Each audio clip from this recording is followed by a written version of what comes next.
Malaking problema to, Mr. Chair. Dahil tayo, handa tayo, kahit abutin pa tayo ng madaling araw dito, okay lang sa amin. Nananawagan nga kami ng TUCP, magkaroon tayo ng emergency session eh. Para lang mapag-usapan yung sahod ng mga manggagawa. Tapos anong maabutan natin? Mga sekretary mismo na umuwi. Karamihan ho, ang mga opisyal ho natin, kumikita, sumasahod, 200, 300,000 kada buwan. Kaya hindi nila alam mabuhay gaya ng isang minimum wage earner. Lalong-lalo sa panahon ngayon na may krisis tayo.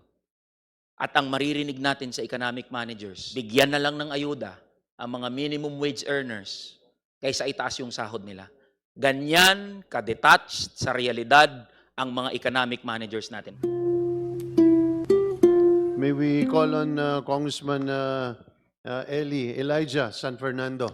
You have the floor from Kamanggagawa Party List. Thank you, Mr. Chair, but let it be put on record that the Department of DepDev is not even here. Nauna pang umalis, Mr. Chair. Yun yung pinupunto ni Deputy Speaker Raymond Mendoza. Na hindi prioridad ng executive at ng administrasyon ang mga manggagawa. Pero yun yung Mr. Chair, nauna pang umuwi. Oh. DepDev Secretary. Mga tanong ng mga manggagawa, nakapatungkol sa DepDev eh. Also, Mr. Chair, let it be put on record na nauna ring umuwi. Ngayon lang nagpakita si Secretary Go. Ngayon lang nagpakita pero naunang umuwi. Lagi nga nating nakikita sa mga committee hearings, Mr. Chair, si Yusek Adriano. Dapat may promote na nga si Secretary Adriano, si Yusek Adriano. Ang punto lang dito, Mr. Chair, nag-prepare kami ng mga tanong na naka-address sa DepDev, sa economic managers, lalong-lalo na sa DepDev, dahil yan ang lead agency na nakatoka na magbigay ng mga rekomendasyon patungkol sa national economic policy natin. At wala sa current national economic policy, wala ni isang statement, Mr. Chair. Walang kahit anong policy recommendation, walang kahit anong policy statement, walang kahit anong intervention sa mga wage earners natin, particularly minimum wage and middle income earners. Pinagmamalaki ng executive at ng administrasyon, nagbibigay sila ng ayuda. Pero hindi lahat ay nabibigyan ng ayuda. Nagpapasalamat ang mga transportation workers na nabibigyan sila ng ayuda. Pero hindi lahat ng transportation workers nabibigyan ng ayuda. Pero anong tindig ng administrasyon sa mga manggagawang minimum wage earners at sa mga middle income earners? Naiwan sa kangkungan. Walang intervention ang gobyerno. Walang kahit anong pronouncement ang administrasyon. Natulungan man lang ang mga minimum wage earners. Malaking problema to, Mr. Chair.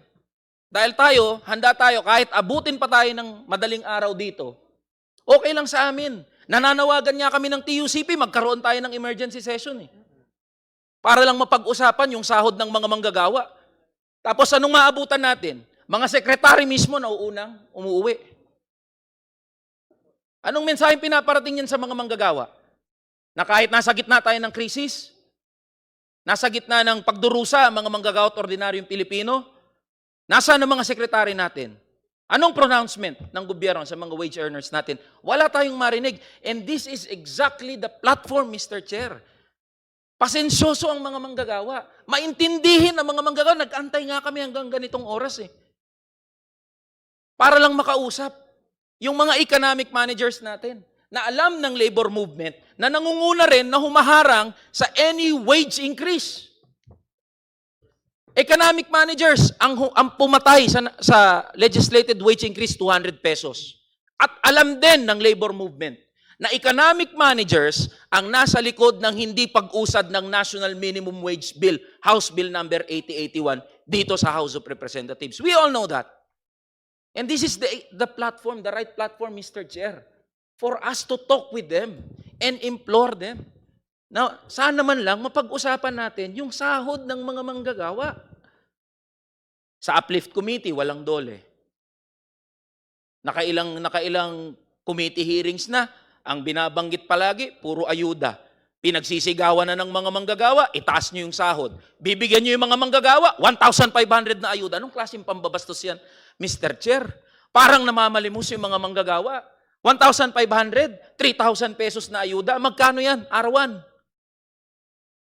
Kung bibigyan nyo ng ayuda mga manggagawa ng 1,500, ang kahulugan niyan, 50 pesos per day. Tanungin ko kahit sino. Dito, sa bulwagang ito, may mabubuhay ng 50 pesos kada araw? Sino bang pinaka-apektado? Sinasabi, Mr. Chair, ng Uplift Committee na priority yung mga pinaka-apektadong sektor ng ating lipunan. Ang mga minimum wage earners at middle income earners natin ang isa sa pinaka-apektadong sektor ng krisis na meron tayo ngayon, Mr. Chair. Sino ba ang mga sumasakay sa jeep, sa bus? Di ba mga minimum wage earners, mga middle income earners? Alam ba ng mga sekretarya natin? Ng mga minimum wage earners natin? Yung mga waiter, yung mga security guard, yung mga pumapasok, mga nag-a-assist sa atin dito, mga minimum wage earners, pumapasok, nakamotor yung mga yan. Nagpapagas, nagpapakarga ng diesel, nagpapakarga ng gasolina. Yung 300 piso na mga minimum wage earners natin, dati kayang pumuno niyan ng motorsiklo. Ngayon, magkarga ka ng 300, maswerte ka na kung umabot ng kalahati. Alam ba yan ng Department ng DepDev? Alam ba yan ng DOF? Alam ba yan ng economic managers? Nabubuhay kayo lahat sa simulation nyo. Hindi nyo alam ang tunay na buhay at karanasan ng mga manggagawa at ordinaryong Pilipino. Yan ang pinupunto namin. Tapos anong sasabihin nyo? Gawin nating priority ang mga pinaka-apektadong sektor ng ating lipunan. Mga manggagawang wage earners yan. Yun ang pakiusap namin ng TUCP. Kausapin nyo man lang ang mga manggagawa. Kausapin nyo man lang kami, apektado rin kami. Pero walang kahit anong intervention. Sinong sasagot ngayon, Mr. Chair, sa tanong namin? Wala dito yung DepDev. Ni hindi man lang nagkaroon ng hiya na mag-iwan ng kahit na assistant dito, Mr. Chair. Mr. Chair. Para masagot yung aming mga tanong. Wala na sasagot. If I may, Kong Eli, no? They both secretaries have asked permission earlier this morning pa because they have an urgent meeting ongoing in the palace pagdating dun sa subsidy ng public utility vehicles. But in fairness to DepDev, with due respect, may iniwan sila ditong direktor at ito yung pinakamagaling daw nilang direktor. Mr. Chair, naiintindihan namin, merong importante na ginagawa yung mga kalihim natin, pero hindi ba equally important din to? Tama. Di ho ba? O, ano ngayon ang sasagot? Ano ngayon ang mensahe sa mga manggagawa nito? Nag-hearing tayo, wala dito yung mga pinakapinuno ng mga ahensya. O ano pag-uusapan natin? Di wala na, magkaantay na naman yung mga manggagawa. Mr. Chair, dahil kayo na pa nag-aantay, so baka po pwedeng tanungin natin DepDev, Mr. Chair. Baka meron pwedeng isagot yung DepDev dito sa mga katanungan natin, sa mga ni-raise natin. Numero 1, bakit walang kahit anong pronouncement ang gobyerno sa mga wage earners natin, particularly minimum wage and middle income earners? Okay. Mr. Chair, if I may, Director Des Narvaez from DepDev. So first, Mr. Chair, I'd like to answer the question on why we don't have DOLE at the Uplift Committee. So we do recognize that DOLE, we are actually very few in the Uplift Committee, and we're focusing on the core agencies, core implementing agencies. But we do recognize that Uplift Committee is given the authority to form subgroups, subcommittees, and we are open. No, we are looking into inviting forming a committee, no, involving DOLE. In terms of measures for the labor sector, you're right, Mr. Chair. Currently, we are prioritizing, so the economic managers are prioritizing the severely affected sectors. And incidentally, many of them actually are also wage earners. In terms of other concrete measures, we are currently focusing on ensuring that we protect the job creation. As much as possible, we would want to minimize job losses, because as presented by the Secretary earlier, we do expect if the war lingers, no, it becomes protracted, we do expect some fallout also in the labor sector. And the priority now, apart from taking care of the severely affected sector, the priority is to precisely minimize job losses. Mr. Chair, naiintindihan ko naman ho yung line of answer ng DepDev. Ang swerte ho ng mga malalaking negosyo, sa totoo lang, DepDev. Alam niyo kung bakit? Kasi kanina lang may meeting doon sa Palasyo with Executive Secretary Ralph Recto, yung mga kinatawan ng mga malalaking negosyante. Buti pa ho yun, may assurance kayo. Kasi ang pinupunto ho ng DepDev, Mr. Chair, kailangan daw proteksyonan yung job creation at hindi magdulot ng job losses sa ekonomiya natin. Ipinagpapalagay at ina-assume ho ng DepDev at ng economic managers natin na yung pag-uusap ng kahit anong taas sahod ay magdudulot ng karagdagang pagkawala ng sahod. Willing nga kaming debatihin kayo sa plenaryo tungkol dyan. Pero napakaswerte ho ng mga malalaking negosyante at mga oligarko, may tagapagtanggol sila, DepDev at mga economic managers natin. So, pwede ho bang makakuha tayo ng sagot sa DepDev at economic managers natin? Is it your policy position not to include wage earners in your policy recommendations? Mr. Chair, if I may, as mentioned, it's not that we do not intend to include the labor sector. As mentioned, we are currently prioritizing the severely affected sectors, the So, transport, and kailan nyo po farmers. iimbitahan? Kailan nyo po i-recommend man lang yung mga manggagawa na makausap? Hindi kami nakakausap. Hindi kami na-invite sa kahit anong usapan, yung mga manggagawa, wage earners. Okay. Baka natatakot pagalitan mo. Mr. Chair, kahit Um, gusto ko pong gawing light tong usapan natin, we are really offended kasi. If I may, I think that the relevance of the question pertains to okay naman na inaalagaan natin in terms of prioritization, pero wala tayong nadidinig tungkol sa mga near poor. So ang mga minimum wage workers kasi, ito yung isang hakbang na lang papunta na sa below the poverty line. Ito yung talagang nalalaglag, meaning in terms of economic standing, konting taas ng presyo ng bigas, konting presyo ng gasolina, laglag kagad dito below the poverty line. So, yun ang katanungan dito is ano ang hakbang na ginagawa natin relative to paano natin mabibigyan ng lunas ang pinagdadaanan ng mga ito para hindi sila malaglag doon sa poverty line.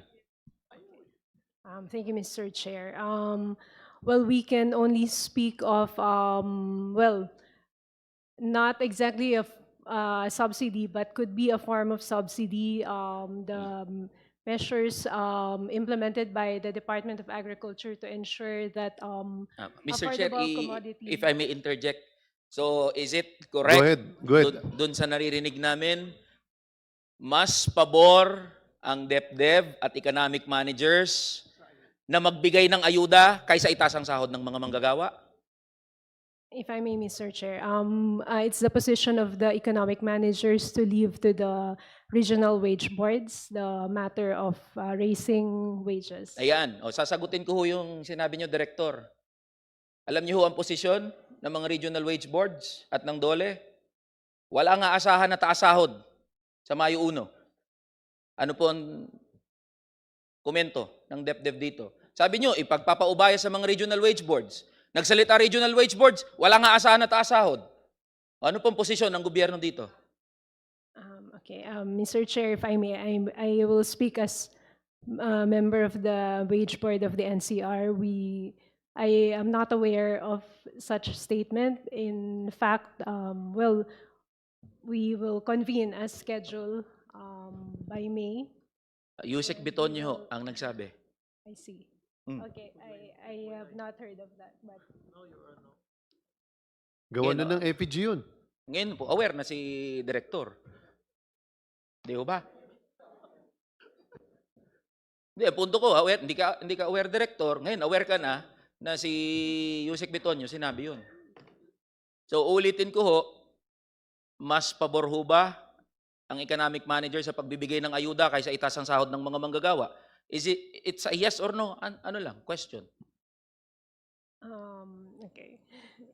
Okay, if I may, the capacity of the economic manager is only with respect to providing subsidies. So I Ayun. maintain that position that we Ayun leave po. it to the Maraming salamat regional po, wage board. Director. At least nalaman ng mga manggagawa ngayon sa 5 milyong minimum wage earners who are watching and who will be watching this hearing, wala nga asahang taas sahod, banggit ng economic managers, mas ipa-priority ang pagbibigay ng ayuda kaysa itaas ang sahod. Kung magkano ang ayuda, hindi natin alam. Pero ako na po nagsasabi sa inyo. Sa Mayo 1, asahan nyo, ang mga manggagawa kikilos sa pinakamaraming bilang dahil po dyan sa binanggit nyo. Wala nga asahang taas sahod, bibigyan na lang ng ayuda. Panghuli na lang po, Mr. Chair. Maraming salamat po sa inyong pag-intindi. Sinusuko ko yung oras ko sa iyo. Sige, para maitanong mo yung huling tanong. So kung yun po ang policy pronouncement ng economic managers ho natin, tama ho ba na ang mga economic managers natin ay tutol sa hakbang? Kaya po tayo nag-uusap ng ganito kasi kailangan ho namin kumuha ng cue mula sa inyo. Ano ba ang gagawin namin sa Kongreso eh? Sa kasalukuyan ho, may mga naka-file na mga wage bills. Isa dito ang legislated wage increase, 200 pesos. Pinangungunahan ho ng ating Deputy Speaker, Raymond Mendoza. Isa rin ho naka-file sa atin ay yung House Bill number 8081 para naman sa mga manggagawa natin sa probinsya, maipantay na yung minimum wage, Luzon, Visayas, Mindanao. So ano po ang policy position ng economic managers natin? Una, sa legislated wage increase, ngayong nasa krisis tayo. Pangalawa, sa pagbubuwag ng mga regional wage boards, ngayong nasa krisis tayo. Sige po, pakisagot, Director. Okay, thank you, Mr. Chair. We will reiterate the position we submitted, I think, late last year, and that's in consonance with the position of the economic managers that we are in support of, strengthening the regional wage board instead of coming up with a legislated wage hike. Okay po. Mr. Chair, maikling clarification na lang po. Sige. Mabilis na lang po to. I-wrap up mo na yan. Sige. Yusek Adriano, if I may ask po. Yusek Adriano, magkano po ang salary grade ng isang undersecretary sa DOF po? Pakiulit yung tanong. Magkano po ang salary grade ng undersecretary? Kayo po, Yusek. 28 ba? Mr. Chair, I'm not actually familiar. 30? Ang USEC? SG salary grade 30, Mr. Chair. Okay po. Magkano po per month yun? Okay, for salary grade 30, that is 218,237. 218,000 po. Based on this okay po. table that we have. Director, tranche. Director, magkano po salary grade nyo, Director? 26. if I'm not Magkano po per mistaken. month yun? That would be 137. 37. Ayun po ang punto ko, Mr. Chair. Karamihan ho, ang mga opisyal ho natin, kumikita, sumasahod, 200,000-300,000 kada buwan. Kaya hindi nila alam mabuhay gaya ng isang minimum wage earner. Lalong-lalo sa panahon ngayon na may krisis tayo. At ang maririnig natin sa economic managers, bigyan na lang ng ayuda ang mga minimum wage earners kaysa itaas yung sahod nila. Ganyan ka-detached sa realidad ang mga economic managers natin. Maraming salamat po, Mr. Chair. Maraming salamat, Kong Eli.